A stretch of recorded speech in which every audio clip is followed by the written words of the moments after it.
Alors, petite news commune entre ma chaîne sur les voitures électriques Electib et Tib F1 donc, ma chaîne sur la Formule 1.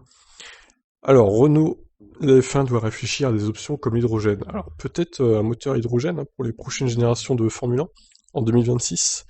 La décision prise par Honda de quitter la Formule 1 fin 2021 a posé la question de l'avenir de la motorisation actuelle, avec une formule turbo-hybride qui doit être maintenue jusqu'en 2025, avant un passage à des unités de puissance moins chères et moins avancées techniquement.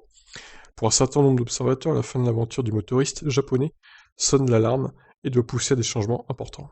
Pour le responsable de Renault F1, Cyril Abitbou, la discipline reine doit travailler pour mettre en place un groupe chargé de se pencher sur d'autres options futures, parfois en empruntant des chemins totalement différents. Et parmi celles-ci, le français n'hésite pas à aborder la question de l'hydrogène.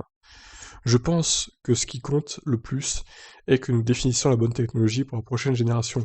Il y a beaucoup de technologies qui émergent. Nous voyons que le monde de l'automobile est en plein doute. Il y a quelques années, nous n'aurions jamais parlé d'hydrogène. C'est une nouvelle chose qui se profile. Sera-ce adéquat ou approprié pour la Formule 1? Qui sait, je ne sais pas. Mais je pense qu'il est important de prendre un peu de recul, d'attendre pour prendre la bonne décision. Mais cela dit, nous pourrions peut-être créer un groupe qui serait un groupe mixte de personnes, d'experts, entre tous les constructeurs comme nous l'avons fait pour les systèmes respiratoires pour le Covid.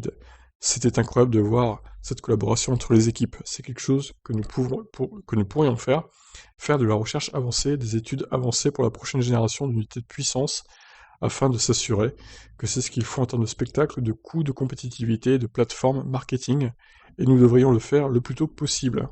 Alors, Toto Wolff a aussi donné son avis, le directeur exécutif de Mercedes. La F1 a fait le bon choix en attendant 2026 pour introduire une nouvelle réglementation, mais est enclin à l'introduction d'une réduction des coûts. Assurément, un plafond de dépenses et un genre de gel doivent être introduits en gardant à l'esprit qu'il nous faut un statut où tous les moteurs sont plus ou moins égaux.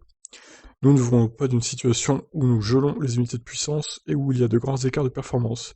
Mais à l'avenir, nous devons tous nous asseoir autour d'une table, discuter de la technologie la mieux adaptée au monde réel. Comment pouvons-nous simplifier la technologie afin de dépenser moins et d'avoir ensuite un nouveau format auquel tout le monde adhère à partir de 2026? Alors moi je pense que l'hydrogène dès 2026 en Formule 1, ça serait peut-être un peu tôt, parce que là clairement on est loin d'être au point déjà sur les voitures particulières, en ce qui concerne le rendement énergétique, les coûts et l'autonomie. Bon ça va, l'autonomie elle est correcte, mais voilà, il y a encore beaucoup de choses qui manquent, et surtout produire de l'hydrogène de façon décarbonée, on en est loin encore.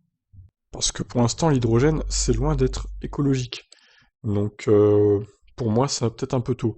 Peut-être pour la prochaine génération de moteurs, peut-être d'ici 2035-2036 ça sera bon, mais 2026, ça me paraît un peu light quand même pour faire embarquer des moteurs à hydrogène dans la Formule 1. Bon, après d'un côté, s'ils font ça, ça pourrait permettre de pousser la recherche et développement des moteurs à hydrogène, et donc d'améliorer leur efficacité, etc. Donc à voir, mais bon, moi ça me paraît un peu tôt quand même. J'aimerais savoir votre opinion, qu'est-ce que vous en pensez, et n'hésitez pas à vous abonner à Electib et à TibF1. Ciao tous.